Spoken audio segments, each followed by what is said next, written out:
Hello students, कैसे हैं आप लोग। जैसे कि हमने कल के टॉपिक में पढ़ा था कि खाद्य जाल का क्या होता है, खाद्य श्रृंखला क्या होती है, पोषण स्तर क्या होता है। आई होप आपको समझ में आ गया होगा, क्योंकि कुछ बच्चों के मेरे पास क्वेरीज़ भी आ रही हैं। जैसे कुछ नोट्स बना रहे हैं, किसी को कोई दिक्कत आ रही है तो क्वेश्चन पूछ रहे हैं। अब सबका तो नाम नहीं यहाँ मैं ले नहीं सकता, मैं जैसे कुछ मेरे स्टूडेंट हैं, जैसे शंकर हो गया, मोनिका या फिर भूपेश हो गया, इन्होंने नोट्स बनाए, इनकी क्वेरी मेरे पास कंटिन्यू आती है। तो मुझे लगता है कि हाँ भाई, बच्चे पढ़ रहे हैं, समझ में आ रहा है। तो जितना ज़्यादा हो सके आप मुझे क्वेरी भेजें, ताकि मुझे लग सके कि आप पढ़ रहे हैं। तो अपन उस टॉपिक से आगे चलते हैं। आज अपन पढ़ेंगे इकोलॉजी की पिरामिड या पारिस्थितिकी पिरामिड होते क्या हैं। कल हमने पढ़ा खाद्य जाल क्या होता है, खाद्य श्रृंखला क्या होती है, कि भोजन जो है एक पोषण स्तर से दूसरे पोषण स्तर में एक चरण के रूप में चलता है, वो आपकी खाद्य श्रृंखला कहलाती है। प्रत्येक खाद्य श्रृंखला के प्रत्येक स्तर को अपन क्या कहते हैं, पोषण स्तर कहते हैं। तो उसी से रिलेटेड है अपने आज का टॉपिक इकोलॉजिकल पिरामिड, कि इकोलॉजिकल पिरामिड होते क्या हैं। तो इकोलॉजिकल पिरामिड क्या होते हैं कि खाद्य श्रृंखला में जितने भी पोषण स्तर पाए जाते हैं, जैसे कि मैंने आपको बताया T1, T2, T3, T4, T5। Ecology में 5 पोषण स्तर पाए जाते हैं। इन 5 पोषण स्तर का आपस में जो पारस्परिक संबंध है, उसे एक आलेख के माध्यम से प्रस्तुत करने क्या कहलाता है, आपका पारिस्थितिकी पिरामिड कहा जाता है। तो T1 पे क्या रखा जाता है, जैसे कि मैंने बताया था आपको, T1 पे हमेशा क्या आएंगे, उत्पादक आएंगे। फिर इसमें क्या आएंगे, ये उपभोक्ता आएंगे, प्राथमिक, द्वितीयक, तृतीयक, और यहाँ क्या आएगा आपका अपघटक आएगा। तो ये आपके पोषण स्तर हो गए। इनको जब आलेखों के रूप में बताते हैं तो पारिस्थितिकी पिरामिड बनता है, जिसके बारे में सर्वप्रथम किसने बताया था, चार्ल्स एल्टन नामक वैज्ञानिक ने 1972 में इसके बारे में बताया था। ये पिरामिड आपके कितने प्रकार के होते हैं, उसने बताया था पिरामिड आपके 3 प्रकार के होते हैं। कौन कौन से देखते हैं अपन। सबसे पहले बताया था पिरामिड्स ऑफ नंबर, हिंदी में हम बात करें तो जैव संख्या के पिरामिड। दूसरा उसने बताया था पिरामिड्स ऑफ बायोमास, हिंदी में बोले तो जैव भार के पिरामिड। तीसरा बताया था पिरामिड्स ऑफ एनर्जी, मतलब कि ऊर्जा के पिरामिड। तो ये 3 बताए थे, pyramids of numbers, pyramids of biomass, pyramids of energy, जैव संख्या के पिरामिड, जैव भार के पिरामिड और ऊर्जा के pyramid.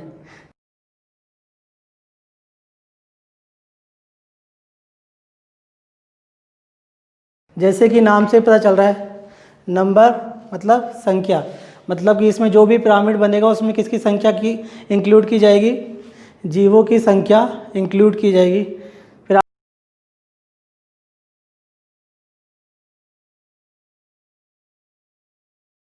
Pyramids of biomass, biomass क्या होता है, आपका जो जैव भार होता है, जो शुष्क होता है, किसी भी उसमें से एनिमल्स में से जितना भी तरल पदार्थ बाहर निकल जाता है, उसके बाद जो बचा हुआ पदार्थ होता है वो बायोमास कहलाता है। तो पिरामिड और बायोमास के आधार पर बनेंगे। किसका बायोमास देखा जाएगा, जितने भी होंगे उत्पादक, उपभोक्ता, अपघटक। क्योंकि अपन क्या बात कर रहे हैं, पारिस्थितिकी पिरामिड की, जो किसके आधार पर बनते हैं, पोषण स्तर के आधार पर बनते हैं। पोषण स्तर में कौन पाया जाता है कि उत्पादक, उपभोक्ता तथा अपघटक।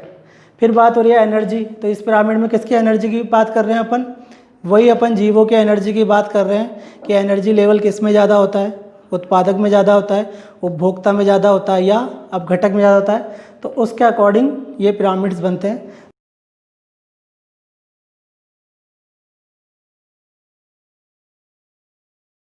तो अपन इसको अब डीपली पढ़ेंगे। तो पहली हेडिंग अपन डालते हैं,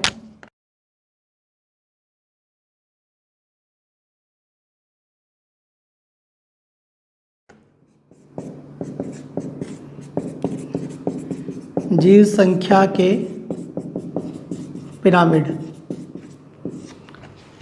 तो इसका डेफिनेशन क्या होगी कि पोषण स्तर में पाए जाने वाले, पोषण स्तर में पाए जाने वाले जीवों के मध्य या जीवों की संख्या के मध्य अगर एक आलेख बनाया जाए तो क्या कहलाएगा, आपका जीव संख्या के पिरामिड कहलाएगा। और आलेख किस आधार पर बनाया जाता है, इकोसिस्टम के आधार पर बनाया जाता है, जिसमें हम इकोसिस्टम के रूप में लेते हैं कि जैसे आपने एक जंगल ले लिया, वन पारिस्थितिकी ले ली। वन पारिस्थितिकी में हम बात करें तो वहाँ पे उत्पादक कौन होगा, आपके पेड़ पौधे घास, ये उत्पादक का काम करेंगे। फिर अपन अगले स्तर पर जाएंगे ट्रॉपिक लेवल के, तो प्राथमिक उपभोक्ता कौन होगा वन पारिस्थितिकी में, आपके जो शाकाहारी प्राणी होते हैं जैसे खरगोश हो गए, हिरन हो गए, गाय भैंस वगैरह हो गई, ये सब क्या है आपके प्राथमिक उपभोक्ता। अब अपन द्वितीयक उपभोक्ता पे जाए तो इनको खाने वाले मांसाहारी प्राणी जैसे लोमड़ी हो गया, सियार हो गए, भेड़िया हो गए, कुत्ते हो गए, तो वो गए। अब ये तीसरे अगले लेवल पे चलते हैं, तृतीयक उपभोक्ता क्या करेंगे, मांसाहारी को खाने वाले मांसाहारी प्राणी जैसे कि आपका शेर हो गया, बाघ हो गया, ये आ गए तृतीय में हो गए। और फिर अब घटक की बात करें तो अब घटक आप में हमेशा क्या होगा, सूक्ष्म जीव हो गए। तो एक वन पारिस्थितिकी का अपन पिरामिड बनाए तो सबसे पहले लेवल पे किसको रखेंगे, प्लांट वगैरह को रखेंगे। तो अगर हम संख्या की बात करें तो जंगल में संख्या किसकी ज़्यादा है, सिंपल सी बात है, अगर देखा जाए तो सबसे ज़्यादा संख्या किसकी होती है, पेड़ पौधों की होती है। सबसे पहले तो पिरामिड की साइज क्या होती है, कुछ इस तरह पिरामिड होता है। अब पहले लेवल पे क्या रखोगे आप,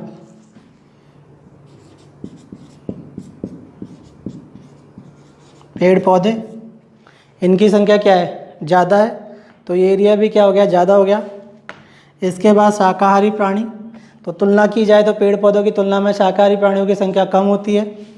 तो यहाँ पे आके आपके हिरन, गाय, घोड़े, जितने भी शाकाहारी प्राणी हो गया।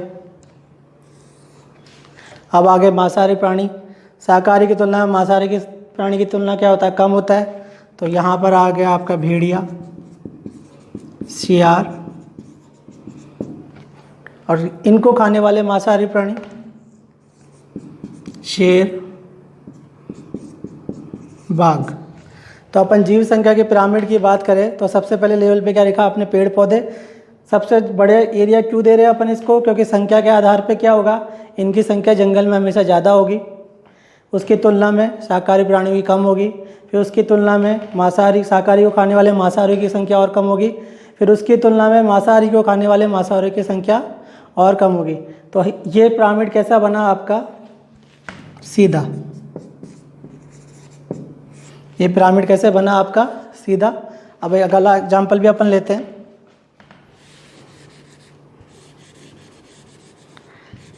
अब ये तो हो गए वन पारितंत्र की बात। अब सपोज करो मैंने आपको पारितंत्र दे दिया तालाब। तालाब में उत्पादक कौन होंगे, जो आपके होते हैं शैवाल वगैरह होंगे, तो उनकी संख्या भी क्या होगी, हमेशा ज़्यादा होगी। तो किसका एग्जाम्पल है अब, तालाब। ये क्या करेंगे, उत्पादक का कार्य करेंगे। इनको कौन खाएंगे, छोटे जीव खाएंगे, जिनकी संख्या क्या होगी, इनसे कम होगी। फिर इनको कौन खाएगी, छोटी मछलियाँ खाएंगी। और इनको क्या खाएंगी, बड़ी मछलियाँ खाएंगी। तो अगर तालाब पारितंत्र की बात करें तब भी अपन का वही आएगा। सबसे पहले शैवाल वगैरह रखे जाते हैं जो संख्या में ज़्यादा होते हैं। फिर छोटे जीव, उनको खाने वाले शाकाहारी। फिर उनको खाने वाली छोटी मछलियाँ। फिर उसके बाद बड़ी मछलियाँ जो मांसाहारी को खाती है। तो ये भी कैसा बनेगा, सीधा बनेगा। अपन एक एग्जाम्पल और लेते हैं। सपोज करो ये तो बात चली थी वन पारितंत्र की, तालाब पारितंत्र की। अब एक सिंपल सा छोटा सा पारितंत्र दे देता हूँ मैं आपको, जो आपके घर के आसपास आपको सबको देखने को मिल जाएगा। मैं एक बात करता हूँ बड़े से पेड़ की, जिसमें बहुत सारे क्या करते हैं, छोटे छोटे जानवर भी रहते हैं, चिड़ियाएँ भी रहती हैं। तो उसकी अपन बात करते हैं, तो उसका क्या होगा, उसका पारितंत्र बनेगा हमेशा उल्टा। उल्टा क्यों बनेगा, क्योंकि अपन बात किसकी कर रहे हैं, संख्या की। तो उत्पादक कितना अपने पास, संख्या में एक है, तो एक वृक्ष आ गया। उस पर रहने वाले शाकाहारी जीव क्या होंगे, इससे ज़्यादा होंगे, जो चिड़ियाएँ वगैरह दाना वगैरह खाती है। फिर मांसाहारी, उससे ज़्यादा, और मांसाहारियों को खाने वाले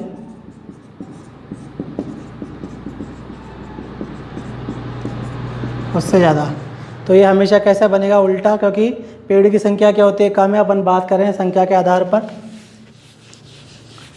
तो अपन जब सीधे की बात करते हैं कि जीव संख्या का सीधा कब बनता है, तो आप तालाब पारितंत्र लिख सकते हो इसमें, जो टाइप में अगर पूछे तो। वन पारितंत्र लिख सकते हो।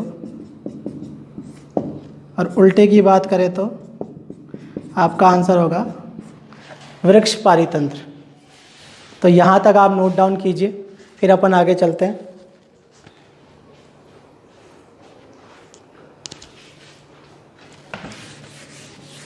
अगला कौन सा है अपना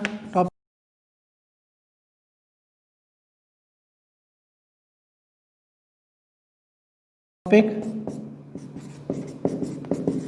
जैव भार के पिरामिड। जैव भार के पिरामिड हो गए। अब इसमें क्या होगा, पोषण स्तर पर पाए जाने वाले विभिन्न जीवों के जैव भार के आधार पर पिरामिड का निर्माण किया जाता है, वो कहलाते हैं आपके जैव भार के पिरामिड। अगर हम वही एग्जांपल लें कि वन पारितंत्र की बात करें तो ये कैसे बनेगा, हमेशा सीधा बनेगा, क्योंकि वन में पाए जाने वाले पेड़ पौधों की संख्या भी ज़्यादा होती है और आपने देखा होगा कि एक पेड़ बहुत ज़्यादा भारी होता है तो इसका जैव भार भी क्या होगा, ज़्यादा होगा। तो वही पहले लेवल पे क्या आ गए, पेड़ आ गए, फिर कौन सा आ गए, शाकाहारी जीव आ गए, फिर मांसाहारी आ गए, फिर मांसाहारी को खाने वाले मांसाहारी आ गए। तो ये किसकी बात है, वनीय पारितंत्र की। वनीय पारितंत्र में क्या है, पेड़ का भार इसकी तुलना में काफ़ी अधिक होगा, तो सबसे पहले पेड़ ज़्यादा एरिया घेरेगा। शाकाहारियों की भार इससे कम होगा मगर इनसे ज़्यादा होगा, इसलिए बड़ा एरिया है। फिर शाकाहारी खाने वाले मांसाहारियों का भार इनसे तो कम होगा मगर इनसे क्या होगा, ज़्यादा होगा, और इनका सबसे कम होगा। तो कैसा बनेगा, हमेशा सीधा बनेगा।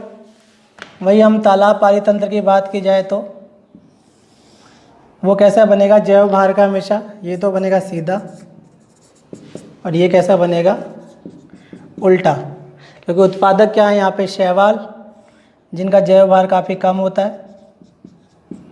इनको खाने वाले छोटे जीव, उनका इससे ज़्यादा होता है जैव भार। फिर छोटी मछलियाँ और फिर बड़ी मछलियाँ। ये किसके लिए बनाया हमने, तालाब पारितंत्र। किसके लिए बना अपना, अगर वन पारितंत्र की बात करें तो उसमें उत्पादक कौन है, आपके पेड़ पौधे, जिनका जैव भार क्या होगा, हमेशा शाकाहारियों से ज़्यादा होगा। फिर शाकाहारियों का मांसाहारियों से ज़्यादा होगा और मांसाहारियों को मांसाहारी खाने वाले ज़्यादा होगा। तो ये हमेशा कैसा बनेगा, सीधा। तालाब पारितंत्र की बात करें तो उत्पादक कौन है, शैवाल वगैरह, जो संख्या में तो ज़्यादा होते हैं मगर जैव भार में क्या होते हैं, कम होते हैं। उनसे ज़्यादा अधिक भार क्या होता है, छोटे जीवों का, फिर छोटी मछलियों का, फिर बड़ी मछलियों का। तो ये कैसा बनेगा, उल्टा बनेगा। अपन जब जीव संख्या की बात करें थे तो कैसा बन रहा था, सीधा बन रहा था।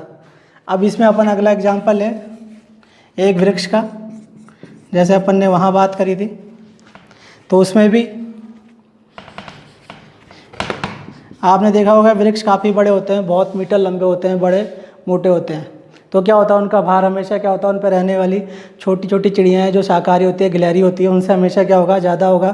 तो यहाँ पे भी क्या होगा, वृक्ष का भार ज़्यादा होगा। तो सबसे निचला स्तर क्या है, बड़ा किसका आएगा, वृक्ष का। फिर उससे कम चिड़ियाँ, गिलहरी वगैरह, उनका भार कम होगा। फिर मांसाहारियों का भार उससे भी कम होगा और उन मांसाहारियों को खाने वाले मांसाहारियों का भार भी कम होगा। तो वृक्ष पारितंत्र के लिए भी कैसा बनेगा, ये हमेशा सीधा बनेगा। यहाँ तक आप नोट डाउन कीजिए। अब अपन अगले पिरामिड की तरफ जाते हैं।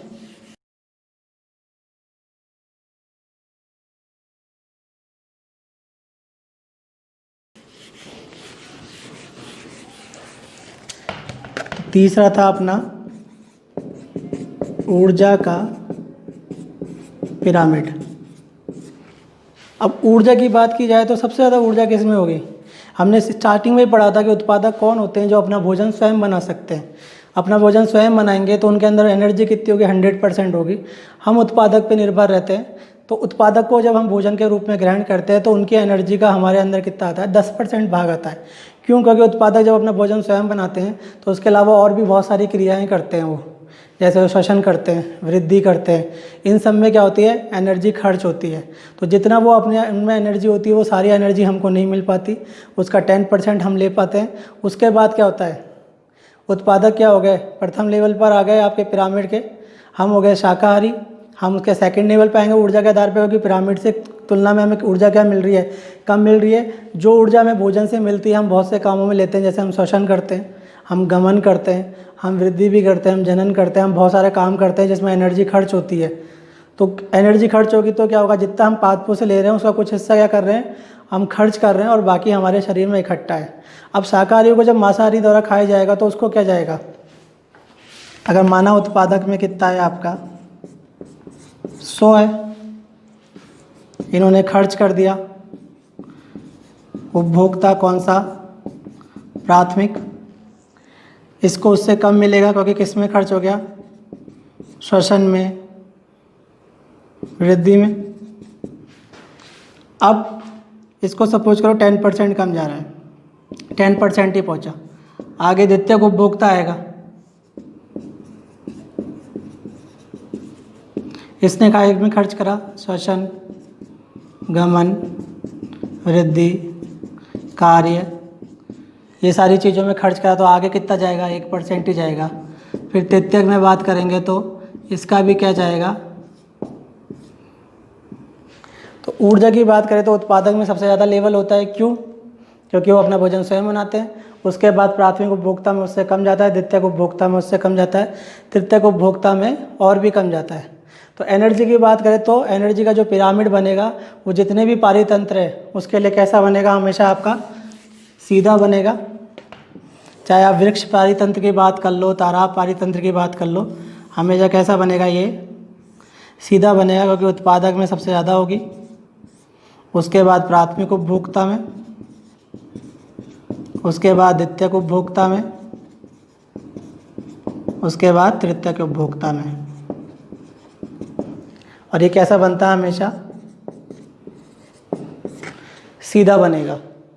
तो यहाँ तक हमने आज अपने टॉपिक की बात करी कि इकोलॉजिकल पिरामिड क्या होते हैं। खाद्य श्रृंखला में पाए जाने वाले पोषण स्तरों के मध्य पारस्परिक संबंधों को आलेखों के माध्यम से समझाना ही क्या कहलाता है, इकोलॉजिकल पिरामिड कहलाता है। किसने दिया था, चार्ल्स एल्टन ने दिया था। कब दिया था, 1972 में दिया था। कितने प्रकार के होते हैं, 3 प्रकार के होते हैं, जैव संख्या के पिरामिड, जैव भार के पिरामिड तथा ऊर्जा के पिरामिड। जैव संख्या के पिरामिड में क्या होता है, पोषण स्तर पर पाए जाने वाले विभिन्न जीवों की संख्या के आधार पर पिरामिड बनाया जाता है।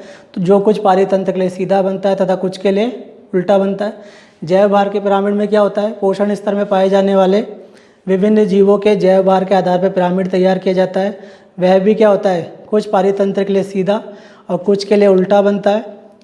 और तीसरा है ऊर्जा का पिरामिड। इसमें क्या होता है, पोषण स्तर पर पाए जाने वाले विभिन्न जीवों में ऊर्जा के स्तर के आधार पर पिरामिड तैयार किया जाता है, जिसे कहते हैं ऊर्जा का पिरामिड, जो हर पारितंत्र के लिए सदैव कैसा बनेगा, सीधा बनेगा। क्योंकि उत्पादक से उपभोक्ता की तरफ जब ऊर्जा का प्रवाह होता है तो अधिक से कम होती जाती है, क्योंकि बीच की जो ऊर्जा होती है श्वसन, गमन, वृद्धि, जनन आदि क्रियाओं में खर्च की जाती है, तो ऊर्जा का संपूर्ण भाग नहीं पहुँच पाता है। तो ये कैसे बनेंगे, हमेशा सीधे बनेंगे। आप लिख सकते हो ऐसे, जैव संख्या के पिरामिड सीधा किसके लिए, वन्य, तालाब, पारितंत्र, उल्टा किसके लिए, वृक्ष पारितंत्र। अगला अपन बात करेंगे तो जैव संख्या के पिरामिड, जैव भार के पिरामिड, सॉरी, ये सीधे बनेंगे हमेशा किसके लिए, वन्य तथा वृक्ष पारितंत्र के लिए। और उल्टा बनेगा आपका तालाब पारितंत्र के लिए। और ऊर्जा के पिरामिड सदैव कैसे होंगे, सीधे होंगे किसी भी पारितंत्र के लिए। तो यहाँ तक है। आपको कोई भी प्रॉब्लम आती है तो आप मुझे बताइए। इसके बाद अपना अगला टॉपिक है बायोलॉजिकल साइकिल, जैव भू रासायनिक साइकिल। तो अपन कल पढ़ेंगे कि जैव भू रासायनिक साइकिल क्या होती है, कितने प्रकार की होती हैं, कौन कौन सी उसमें अवस्थाएं पाई जाती है और हमारे शरीर के लिए ज़रूरी क्यों होती है, इनका संचालन कैसे होता है। तो अपन वो नेक्स्ट क्लास में पढ़ेंगे।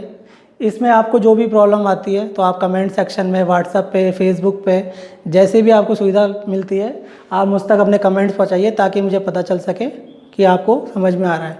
Okay, thank you.